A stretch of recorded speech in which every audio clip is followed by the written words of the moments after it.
Hey guys, we're at Joe and Abby's house. We're upstairs on the 3rd floor. We're looking at getting some cooling, supplementary cooling and heating in this area for this system. The air handler is going to sit inside of this closet.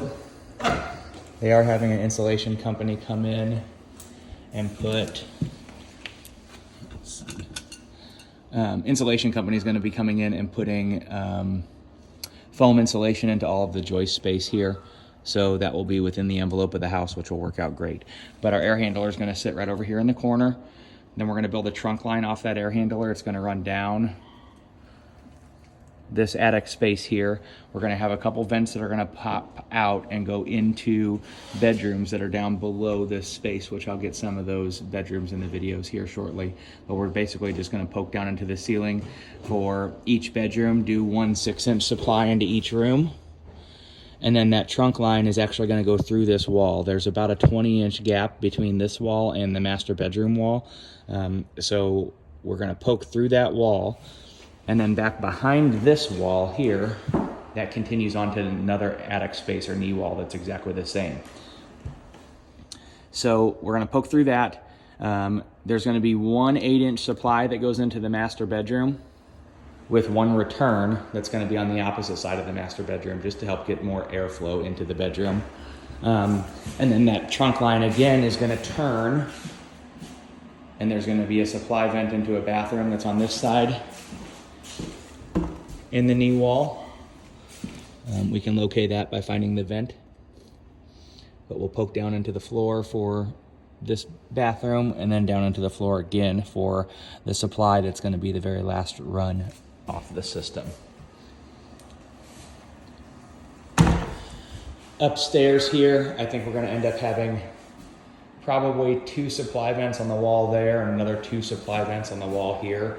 And then we're also going to do a large return on the wall back here. That return is just going to be a large grill that goes through the wall.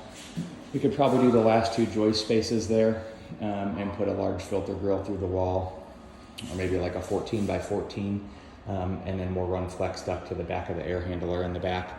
For the return that's going to be on the opposite side of this wall, we'll have flex or hard pipe back there inside of the wall, and then if we need to run flex or hard pipe in here on the other side of the system, we'll go back into that same box, and then there will be 1 and 5-inch media cabinet there. Walking downstairs to the 2nd floor now. You can see they got a louvered door here to pull return through. But these are the individual rooms, so there'll be a supply vent that pokes through each one of these rooms. I'm thinking maybe right here above this window. Same thing in here. In the bathroom.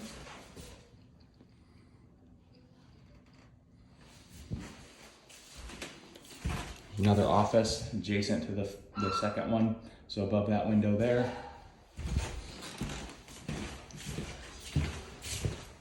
And then into the master. This is that big wall that we're going to be running the ductwork through. So you're actually kind of walking on top of the closet up there on the 2nd floor. But I think we could do 1 big 8-inch supply vent here, and then another 8-inch return over here on this side, just to help force a little bit more air into this space, because it gets a little bit warm in here. They have 2 supply vents currently from the lower level, but they're not really doing a ton. And that would be it down here. Another possibility too is to do 1 6-inch supply here, another 6-inch supply here, and then we can mount the return up higher in the wall. So that would be an option as well. All right, now we're outside on the side of the house. This is the existing system for the main portion of the house. Our new system is going to sit right here next to it. Refrigerant lines and everything are going to run across. Let's try to follow this guttering as much as possible and go up into the joist space there to get the refrigerant lines up to the 2nd floor. You can kind of see here where that gutter is. That is the separation from the master bedroom to the main portion of the house, just for some perspective on where we're at. And then the drain lines will follow that back down to the floor, or back down to the ground outside. If we can tie into this little corrugated pipe, that would be great. Next we'll go take a peek downstairs in the basement. Here's our breaker panel downstairs in the basement. It's an older square D load center.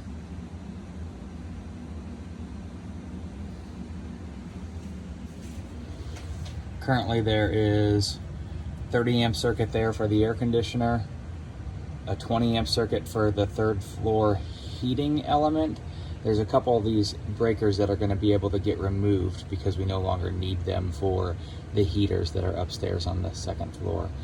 A 40 amp circuit. I'm not quite sure what it feeds unless it's a electric stove or one of the heaters for the second floor. This 20 amp circuit can get removed. So I'll get some pictures of this. We'll send this stuff over to Hickey as well. That 100 amp sub panel that was just on that breaker feeds this. This is for the entire addition area of the house. So there's a new sub panel that's been added. So if we could just pull a sub panel off of the main panel, another one, that would be great. If we do that, I would think that we would probably just run that electrical across the ceiling and we can mount that sub panel maybe over here on this wall or on this wall right here.